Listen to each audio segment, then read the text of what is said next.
Good morning. My name's Adam Busiakiewicz, and I'm here with my friend and colleague Dominic Sanchez-Cabello. And this morning we're going to provide something of a potted history of the life of Emma Soyer, the artist that has really, I suppose, captured our imagination over the past few years at least. Emma Soyer was born in around 1809 and died in 1842.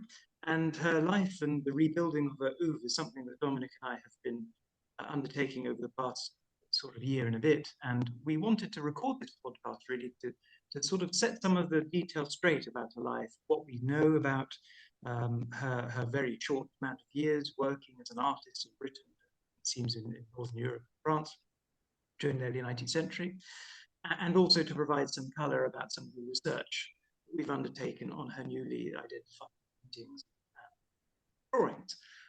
So from the off, Dominic, could you give us something of an idea of when Emma Soyer was born?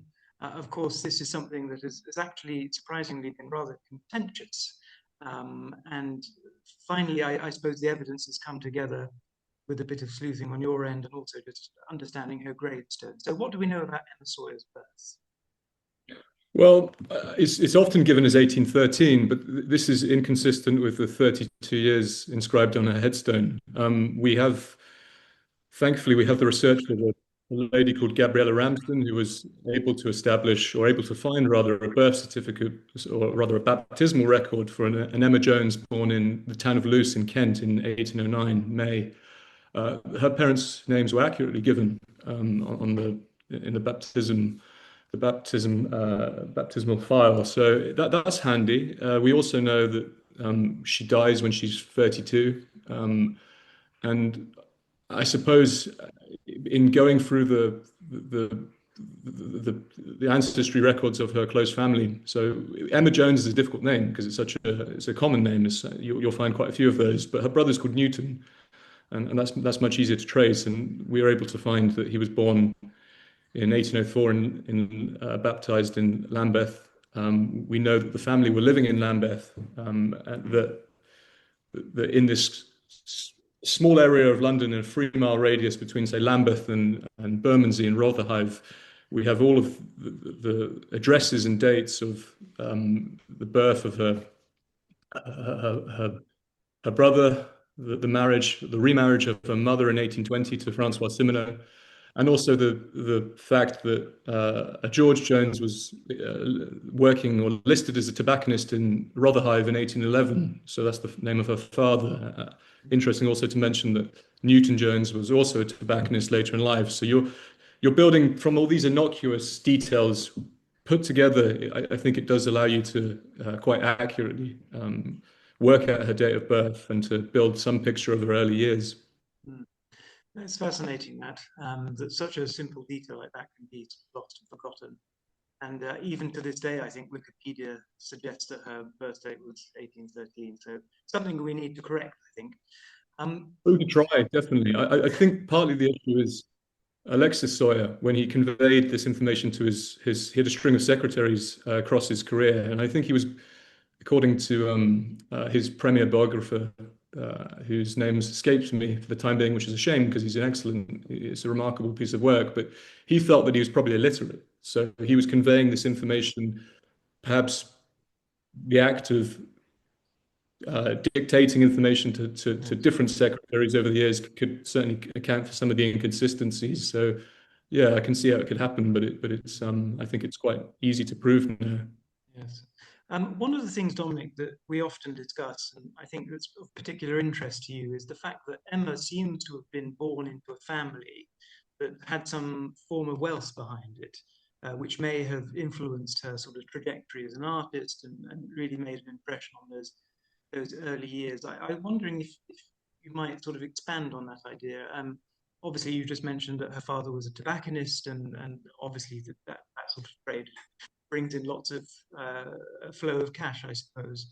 Would you mind sort of elaborating on that sort of that world in which Emma's born into a little? What we know? Yeah, of course. It's difficult to be entirely sure, but I think we can say safely enough that she was in that sweet spot where I think she was probably wealthy enough not to be constantly harassed by the daily pressures, but perhaps not rich enough to the point that she could be slovenly, or she didn't need to do anything substantial. So I think it's almost a perfect situation where she doesn't need to take needless portrait commissions. There's no evidence that she relies on portraiture as a stream of income. And I think she's often, as a consequence, able to paint for herself. And when you think of many of the problems in this period when it comes to artists who are struggling, because it's a period where you see an immense rise in the number of artists practicing, and not all of these painters. You can increase the number of artists, but you can't necessarily find a way of increasing the number of patrons. So you see this almost like a race to the bottom, where artists are constantly trying to paint for a market, constantly trying to pander to the fashions of the period, and as a result, I suppose, in worsening circumstances, will tend to cut corners with their materials, buy worse quality paints, worse quality supports. You see the emergence of millboard as a quite a common support during this period. With Soyer, you don't seem to find any of these problems, and we can't tell exactly what her familial circumstances were, but she certainly seems to have had enough money to afford good materials. The paintings are always pretty well preserved, which I think is half the battle.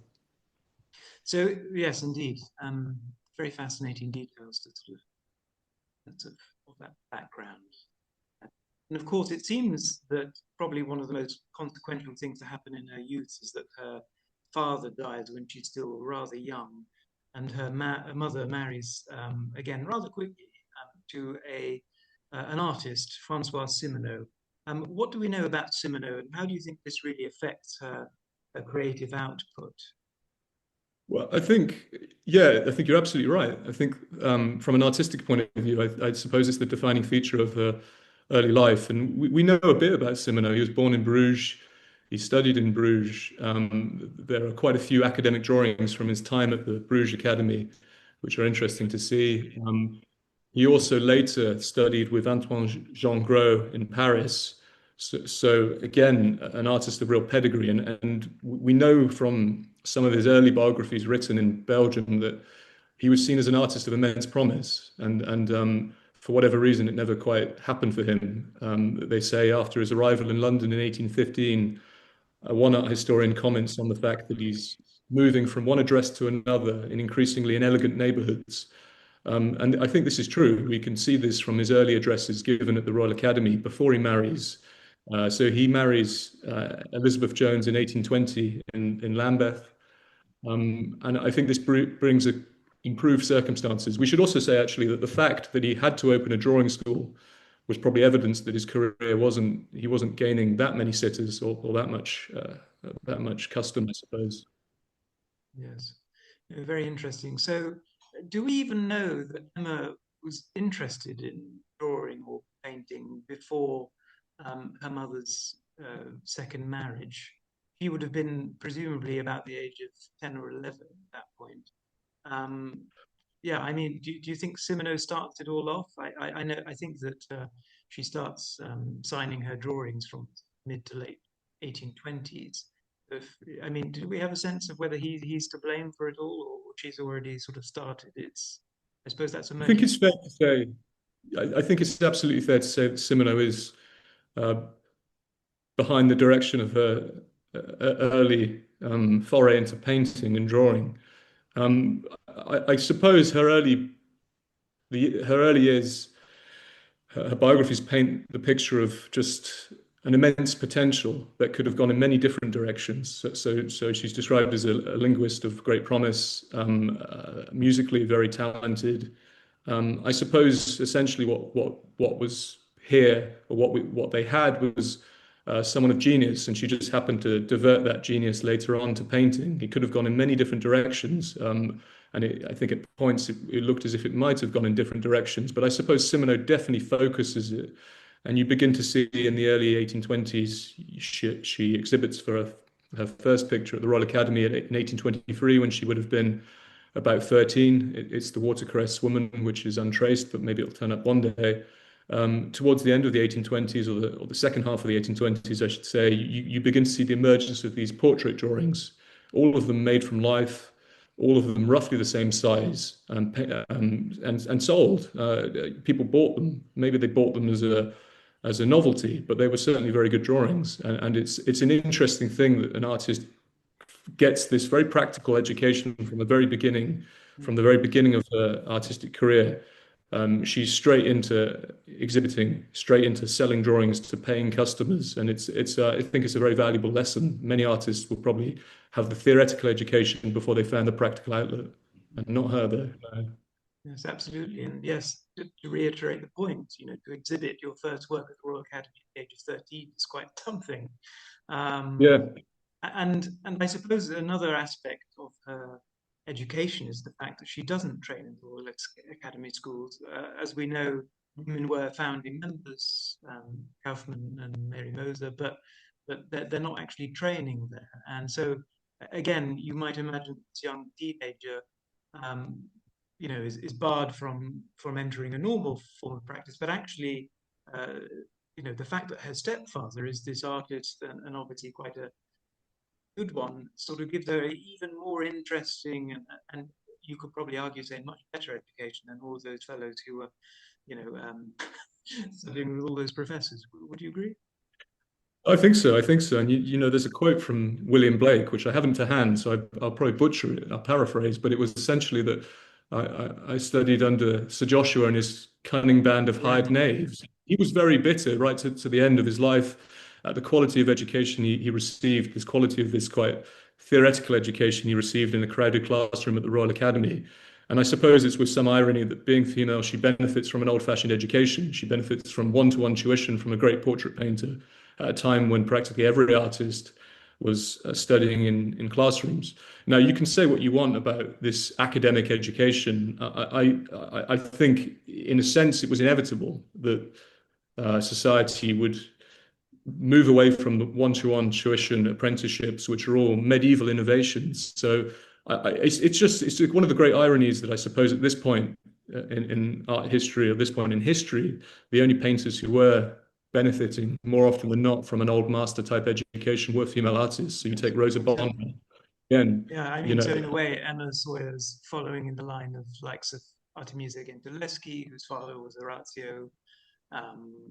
There's Clara Peters. There's famously Angelica Kaufmann's father was a fresco painter. So there's something about the ability of being born into an artistic family that certainly benefited these lady artists.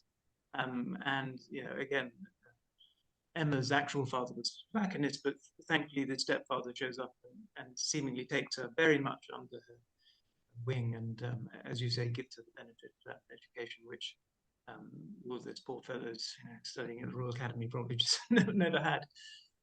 One thing it seems, Dominic, that, and I know we've discussed this many times before about Emma's education, is it seems that Simoneau is actually encouraging her to travel, and we've theorized about it. We don't know for certain, but the idea of going and looking and seeing things, perhaps even going to France at an early age to see, who knows what's going on in the salons there.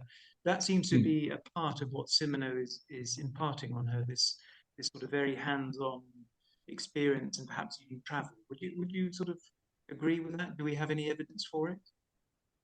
I think so. Yeah, there's certainly evidence that she traveled to France quite early on. I think quite shortly after her parents remarry in 1820. The honeymoon seems to take them to France, and there's a famous story of her in Dunkirk sketching in charcoal on a wall of some children blowing bubbles in the street, and perhaps apocryphal, but I think it certainly happened. But apocryphally, Alexis then attributes this to her final decision to then become a painter. That's probably slightly too elegant a theory, but I think certainly we can say she was in Dunkirk. She was traveling routinely back through either across the Straits of Dover or perhaps Boulogne to Folkestone. So I think it's fair to say she spent a lot of time in Kent. The family had substantial connections to Kent, and I think this. It's difficult to know exactly where she went, but certainly I think spent a lot of time in France. And in Simeno, she had someone who was able to navigate the galleries, navigate some of the, I guess, some of the protocol at the Paris Salon, which he had exhibited at, and which he knew how to have paintings accepted for. So this was extremely helpful to have someone who had been there and had experienced many of these things, and also someone that seems to be astonishingly unselfish. And I think from quite an early age was able to freely accept that his stepdaughter was the greater talent, and that I think he could see even by 1835, when Alexis visits the studio and asks Simeno to paint his portrait, Simeno's freely able or willing to say that his stepdaughter is eclipsed in the art of portraiture, and that he'd be best off going to her. So you have quite a modesty, isn't it? That it is, and it's, I think, taken together, all of these things, it's just an astonishing convergence of uh, unique circumstances. Firstly, that you have a world-class portrait painter. Secondly, that he's basically selfless to the point of it's a self-abnegation that you rarely see from artists. And thirdly, that I suppose she's born into the circumstances that allow her to paint freely, but not to the point of being slovenly, as I mentioned earlier. It's it's very lucky. And of course, you found his obituary, which also makes it rather clear that even though he dies after her, his sort of claim to fame is still the fact that he was the teacher of child prodigy. He so much within their children. That's exactly true. Yes, he dies in 1859, and even his obituary, and there's only one obituary which I can find in the British newspaper archives for Simeno, and they point out that he's perhaps best known as the teacher of Emma Soyer, and bearing in mind this is 17 years after she dies. So I think it gives us, or at least it tells us, that Soyer was always seen as the greater talent, or the more active painter. Comparatively, say, if you look for articles in the newspaper archives referencing Emma Jones or Emma Soyer, you find countless articles.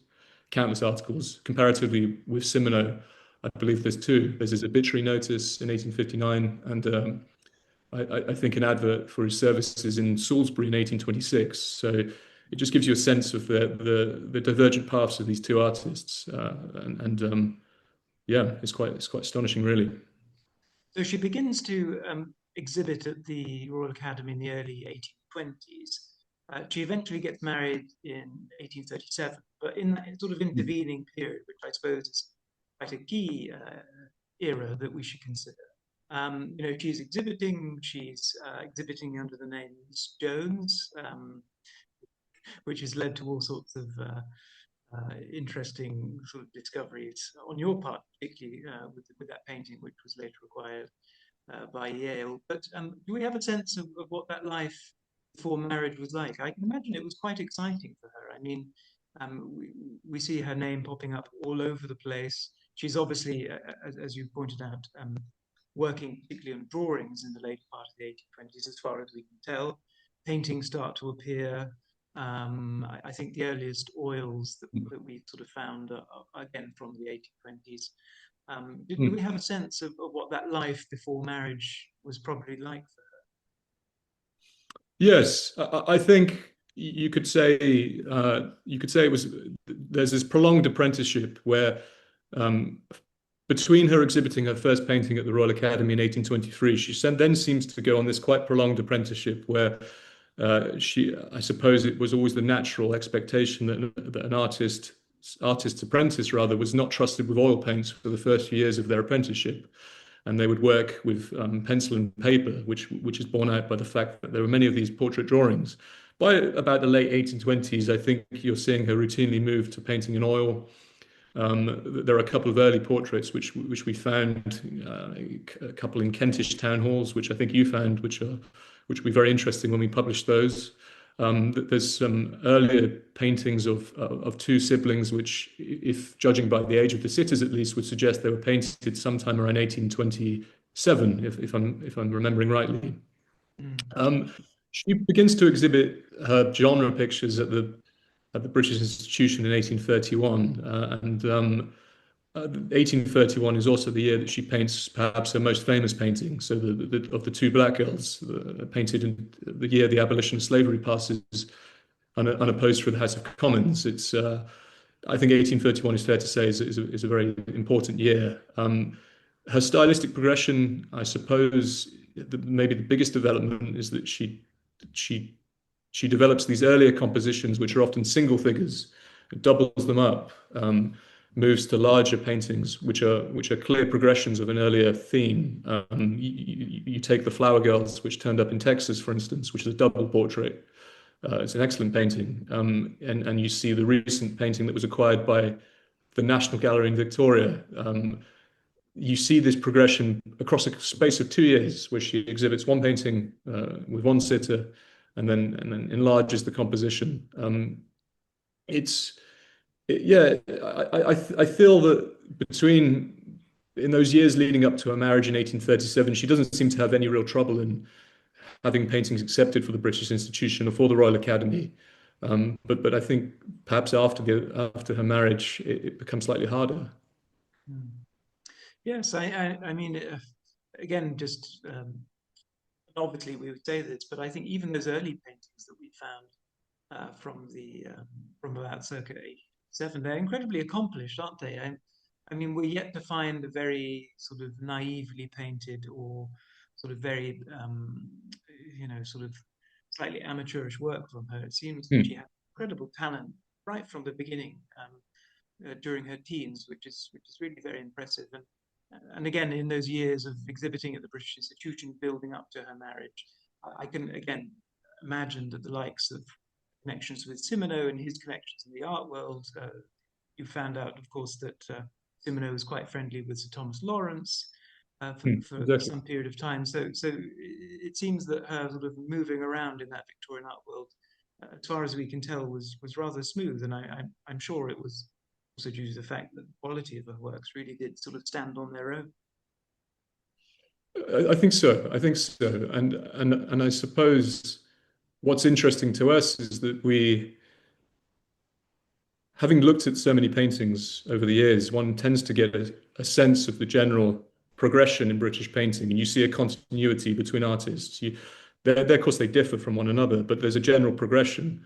I think you can see they clearly come from a similar tradition, and they're clearly trying to work towards a similar end.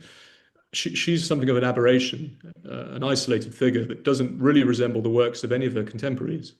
And this is fascinating when they first turned up, because it was something you felt was scarcely possible that a painter of this quality could be completely forgotten. But it also, I guess, it occurred to us later on, it became increasingly obvious that this was a great advantage when it came to identifying these paintings, because they are so strange in the history of British art. They are such an oddity that they are very distinctive, and I think this is something yes, that I think so many of her contemporaries you can hardly place a piece no. realistically. But Soyer is, as you say, very distinct, and I think the quality of her works, inspirations that she's taking from 17th century Dutch artists and Spanish, Murillo, etc., is very interesting. And I'm sure we'll discuss that in a later recording and actually talk more about the paintings.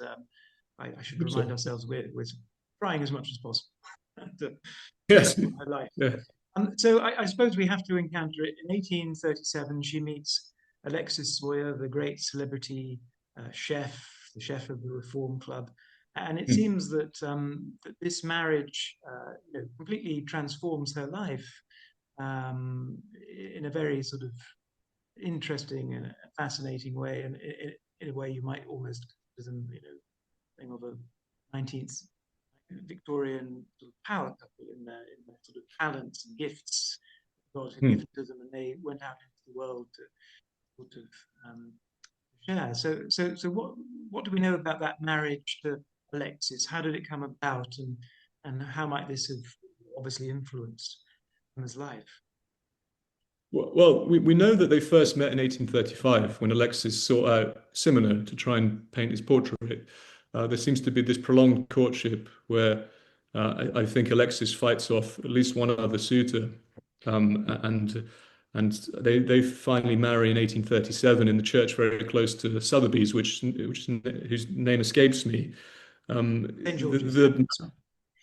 Exactly, yeah, and they're not married for very long. She dies in childbirth in 1842, and my theory is that because it's a very unusual marriage for the period, because they're both so busy, they're so occupied in their separate fields, that it's almost, in a sense, a modern marriage. They're almost to the point that they're estranged from one another, and I think this was perhaps one of the great tragedies of the marriage and of her early death, which Alexis Soyer never quite recovered from. I think he was probably, there's a lingering guilt until his final years that this was, they'd been married and it was happily married, but they hadn't spent very much time together. And you see after her death in 1842, he almost he bankrupts himself in trying to raise her status, or trying to keep her legacy alive.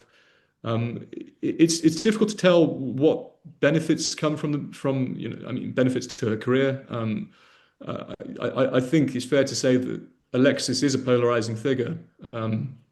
He's a remarkable man, but I think he's prone to these remarkable victories, and then these falls as well, these declines, I suppose. And you see some of her early contributions to the Royal Academy after her marriage. You have these squabbles with the president, who's Sir Martin Archer Shea, who I think there's occasions when Alexis writes to them to try and work out why the paintings are not being accepted, and this sort of thing. And one theory is that because she's married a chef, and a French chef at that, it sort of has an adverse effect on her status with the Royal Academy. That there's a census shortly after their marriage where Alexis is assumed to be the domestic servant in the household because he gives his occupation as a chef. So it gives you a sense of, I guess, the differences between their status, at least ostensibly. It happened that he was the first celebrity chef and a great chef working at the Reform Club, but to a society, I suppose, still very much entrenched in the belief that chefs were some sign of a domestic servant. I suppose I suppose it's also interesting, as you pointed out, that he's French, of French origin. Obviously, we've just discussed the fact that Emma has been training up with a Belgian-born artist, and she marries a Frenchman. And again, I wonder what their household was probably quite continental, bohemian, eccentric. I mean, as you correctly put, I mean, the amount of biographies that have been dedicated to Alexis have been, and actually quite impressive, compared to the ones that have been dedicated to Emma, which have been very, very small, much later. But Alexis seems to have really, he famously wore his hats in a la Zug Zug, and was dressed very finely and fancily, and obviously relished in his very French, obviously French identity. And so I always love to imagine what their household was like. It was probably a very, very curious place, probably filled with all of her paintings. And we actually have an engraving of one of their dinner parties, don't we? Was that made when she was still alive? We do. I think that possibly after she's dead, because he takes great efforts to try and acquire the works that she did sell in her lifetime. He tries to reassemble them, and he does successfully reassemble many of them. I think he accumulates maybe 50 of them. It's interesting. Yeah, I think he was certainly a one-off, and we know that they lived together. We know that Simoneau and Alexis and Emma, they all lived together near to Charing Cross, having earlier on there near to Fitzroy Square. But they were certainly together, and it must have been an interesting house. I think you're absolutely right. Yeah. Yes, and this also corresponds with stamps that we found on the back of her canvases. It sort of suggests that she was in walkable distance over. Exactly. And I think this is often a very important fact that is not always entirely understood in art history, that we're dealing with a time when people were having to walk around or at best catch a horse and cart. So I think this geographical proximity is really important. And we know for a fact that she used Thomas Brown of High Holborn, which was about a 10-minute walk from her house in Fitzroy Square back in the early 1830s. And later, when they're in Charing Cross, roughly the same, so a 15-minute walk. And again, this geographical proximity, which I mentioned earlier about many of the addresses of her early years, Simino Studios, where her father was based, where her mother remarried, these all fit within a 3-mile radius of the same bend of the River Thames. So I think it is an important factor trying to think, is this plausible that she could have frequented these places? And of course, if it's a 10-minute walk or a 15-minute walk, then it seems entirely plausible. Fascinating. Of course, there's so many anecdotes that we could share about her love for her husband and all of the artworks that she created for him. There's some quite amusing ones about her drawing his portrait on the wall of the Reform Club somewhere, isn't there? A good story, yeah. I think you may know it better than me, but it's no, it's a good story. Well, yeah, I'll share it then happily. Please, Again, yeah. there's so many anecdotes like this that draw a sense of the great love that this relationship had. She would often be waiting around for him because chefs are always busy and at very unsociable hours. Apparently, once waiting for him to sort of emerge at the Reform Club, he sort of got bored and started to draw his portrait, or was it her portrait? I forget. I think it was. I think it was. One of... Yeah, that's a good question. Sorry, it's been a busy week. This is the sort of thing we should remember. But she certainly drew. I think she drew a portrait. Her portrait. On the side of the wall, and after she left, people started to rather appreciate it, so protected it for a while, and it was there on some forgotten wall of the Reform Club. It seems to have been absolutely lost to time, unfortunately. So unless we start scraping away all the paint layers and we find it, then that would be fun. But there's some other interesting stories that Alexis once bought a bunch of tulips, I believe, which she then sort of put into a vase and painted and gave back to him. So again, there's all of these lovely. That one was actually, that one. If don't mind, that was during the courtship. I think he came to give her a bunch of tulips, and she sent a letter later on saying that she wouldn't receive any gifts from strange men. Essentially, I'm paraphrasing, and she sent back a painting of the tulips in a box, which was saying, "Look, you can keep your tulips," which was a very clever way of doing it. But I think really hope we find that painting one day. Would be nice. The painting, or rather the sketch she made on the wall of the Reform Club, I believe it was when she went to visit Alexis, who was busy in the kitchens, and I think she waited for long enough and felt, no, I'll just draw my picture, and I left as a kind of calling card. It illustrates the busyness I was talking about earlier, that they were often busy to the point that they were just doing their own things, and they probably didn't see much of each other, Yeah. So before we talk about her untimely death in 1842 in childbirth, far too young, I thought we'd dedicate just a minute or two to discuss the mysteries about Emma that still remain to us. Obviously, we're still in the process of rebuilding Ove and trying to think about, approaching the question of publication, which gives a list of her works that we know of to date. But there's still many mysteries. We still, Dominic, correct me if I'm wrong, we still don't have any letter that was written in her hand that survives in any archives somewhere. We also, it seems, well, she had a bank account very briefly with Boots, I believe it was, but it was closed down and there's no very significant monies sort of invested or placed in there. But still, we have no sort of details about any payments to her. The paper trail seems to be incredibly thin / non-existent. I suppose there's an awful lot of mysteries that we're still sort of grappling with. Even and maybe we'll talk about this when we describe her death, who attended her, not her funeral, but the posthumous exhibition that was placed on by Alexis. Exactly. There's still many mysteries about Emma, aren't there, that we're still grappling with? Would you like to sort of expand on that? I think so, and I think most of them come from the unfortunate fact that Following in the years leading up to Alexis's death in 1848, he sorry, 1858, he bankrupts himself in 1855 at the Great Exhibition, where he opens a quite a remarkable restaurant, which has served every single cuisine then available, and I think lost him an absurd amount of money. His debts were then acquired by his creditor, David Hart, and I think that for the last 3 years of his life, he's basically spends his time trying to escape his creditor. He travels to the Crimea for this very reason. When his estate is inherited by David Hart after his death, I think Hart burns all of the papers, and presumably this included many of Emma's also.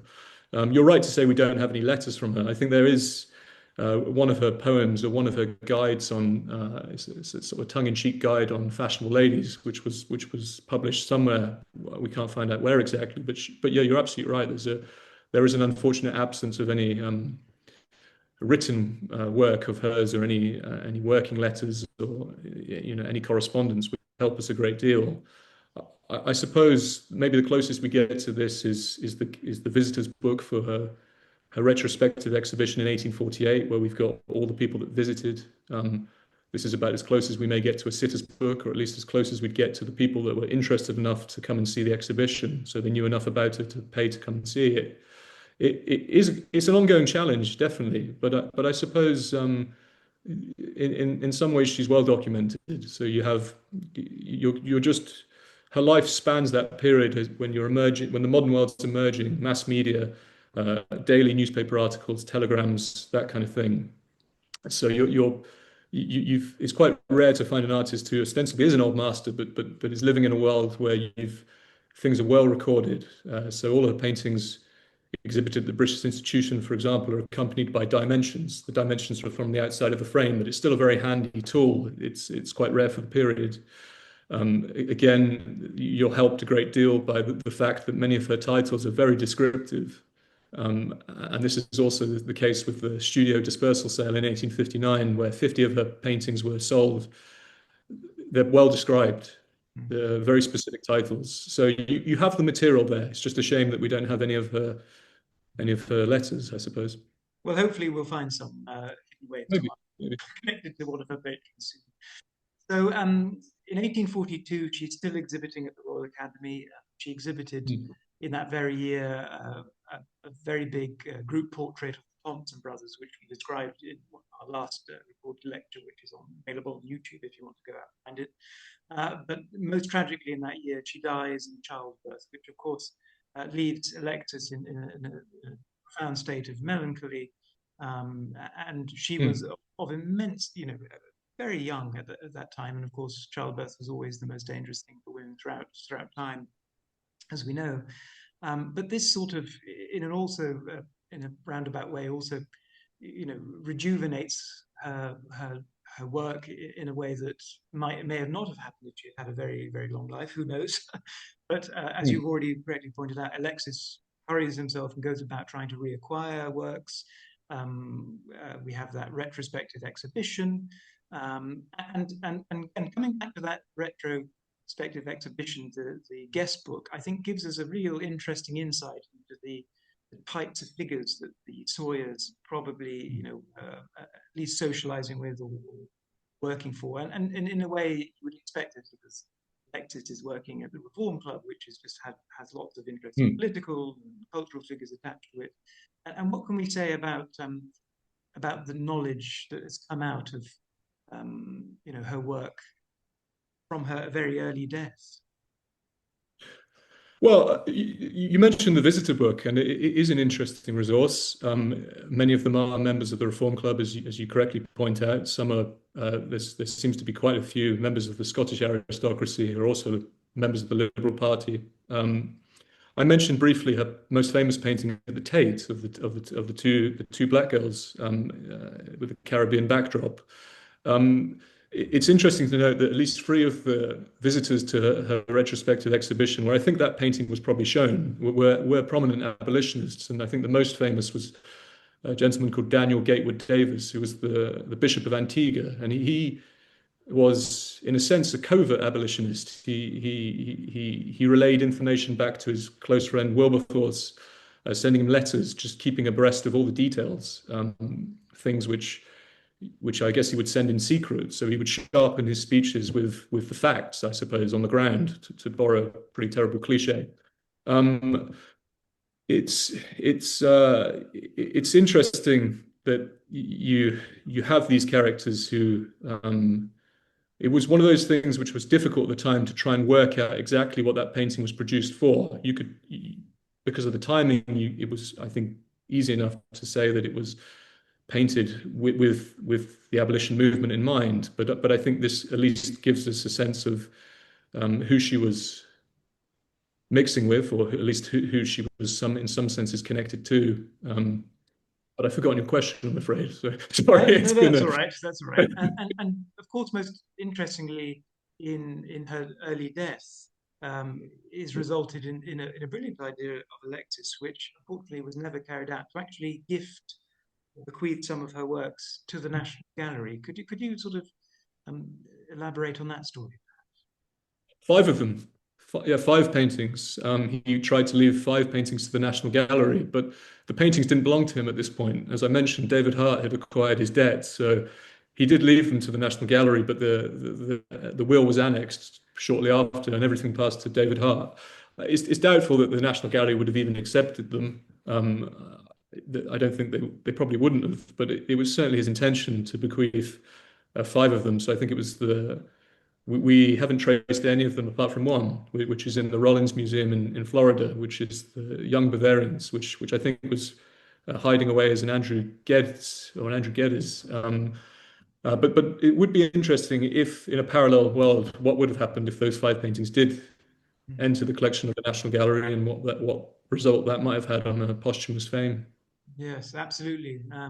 And of course, that period of the 1850s was when the famous Turner bequest was made, and all of the rigmarole that accompanied that. So it would have been a very interesting, as you say, alternative history if it would have happened, and what it would have done for the fame of Emma Soyer later, particularly in our own age. We're experiencing this great interest, and quite rightly, a resurgence of interest in female artists, and most galleries around the world now are trying their best to acquire works, but historically, the National Gallery in London were offered them, but it never happened, which is a tragic pain. We should be very grateful.